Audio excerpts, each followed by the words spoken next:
Hey, what's up guys, welcome back to another Monster Gyms Monster Analysis. Today we have the Bounty Hunt exclusive monster, Little Eneas. I hope I pronounced that correctly. So today I'm going to go ahead and do a full analysis, letting you guys know if this monster is actually worth picking up or not. I know I'm a little late on this, but I still wanted to make this video because I know some of you guys out there that probably picked them up from rank 0, maybe rank 3 or something, and wanted to know if this monster is actually worth investing in. So I hope you're all excited. If you are, make sure you drop a like, subscribe. Anyways, let's go and get started. Alright guys, so let's go ahead and let me zoom out a little bit. You guys can see this monster. I wanted to put my face cam in the top left obviously for analysis so you guys can see the skills, the stats and everything. So this monster it's in the families book. I'm not sure what that second one is. You guys obviously can't see because of my face cam, but it's like a little like blue thing. But maybe if I actually zoom out right there, that is the one that I'm talking about. So I'm not sure what book that is, but you guys can let me know in the comments obviously. Actually, we might be able to see it on the other page. Anyways, so we have Paraslice, which is a moderate earth damage to one enemy, applies stun to an enemy, so you can deny as well. There's Gorgon Finisher, which is a stun hater to itself, applies immunity to blind to itself. And then there's also Copus Slash, which is a moderate metal damage to an enemy, deals moderate metal damage to everybody. So it's basically one of those skills that could kind of like bypass dodge area as well, where you can deal the moderate metal damage to the dodge area monster, and then the remaining will just deal damage to everybody else that doesn't have dodge area. Then you have Theos Champion, which is a Megaton to itself. Interesting. And then 25% damage boost to all allies. Okay, so this monster can gain Megatons. What? Take a look at the stats. Stats are important, right? So at level 150, this is rank 5, you get 1.2 million life, 41,392 strength, and 20,880 speed. I would say that power is looking very nice. I really like that power. 41,392. Comparing that to other attackers in this era, I mean, that's pretty good. Taking a look at the obviously traits, we have, I think that is either tough or hardened at rank 0. Then you have immune to possession at rank 1.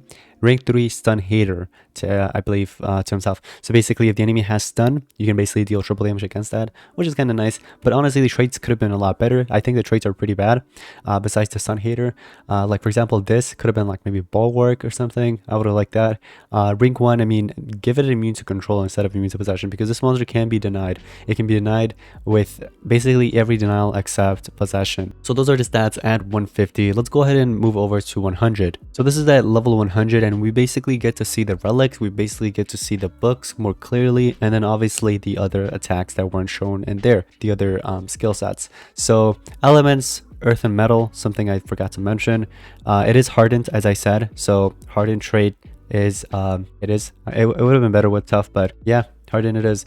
Then you have relics, sword and shield. So unfortunately, this monster will not be able to regenerate stamina in any way, unless this monster is maybe denied and you run that one sword that gives him stamina when he's denied. But honestly, I don't think anybody really wants to do that. So relics could have been better in my opinion. Books on the other hand, we have free reigns, families, and wielders. So it is in the families book and the wielders. I think those two are for team words if I'm not mistaken. Maybe I know 5 families is for sure, but I'm not sure wielders is or not. You guys can let me know, correct me in the comments, just confirm it. Anyways, we have Neka's Slash, which is a moderate metal damage to all enemies. It's 0 cooldown, 0 stamina cost, so it's a spammable AoE skill if you want to run. This is actually not bad. I would probably consider running this. Then you have this other skill, which is a stun to an enemy. I don't think anybody wants to run this obviously. Horizontal Strike, which is a moderate earth damage to all enemies. And then there's let me see, that's 0 cooldown, 20 stamina. Okay, so it's almost spammable as long as you have the stamina for it. So if that stamina was maybe 0, it would have been better, because again, relics relics, you can't really regenerate stamina like I said. Then you have this Gorgon Finisher, which is a stun hater and immune to blind to itself, requires cooldown. So you can run that if you want. There's also moderate moderate earth damage and applies stun to an enemy. So in my personal opinion, again, what I would run is tier 3 skill and then mix that up with, let me see, this is, yeah, maybe you can run this, but let's see, you have one single target, 1 AoE. I would honestly run this other AoE skill right here, the moderate metal damage to all enemies, which is the slash right here, 0 cooldown, 0 stamina. And then that last one you can mix it up with either horizontal strike or another skill from right here, which comes with stun. And then the ultimate, the curse skill, it's removes positive from all enemies, disables all enemies, stun, and deals moderate earth damage. So you're going to be denying and you're going to be dealing damage at the end, which is actually nice. And you're also opening up the path in the beginning, which is very, very good in my opinion. I think the ultimate's pretty nice. But again, skills, those are not bad, honestly. You do have a 70 damage output skill on your Theo's champion, which is a massive earth damage. So that earth damage, you can deal a pretty good amount of damage, I would say. So that's pretty nice. The stamina cost may be a bit high, but it's kind of worth it, you know what I mean? The cooldown's not bad, 22 cooldowns. So overall cooldown wise, it's like moderate to low, I would say. These are the two ones that are like really high, and though both of them are like self-support, which I don't think many players will actually run if you think about it. Look, the Gorgon finisher is just stun hater and immune to blind. That's up to you if you want to run it, or you can just basically benefit from your status caster, right?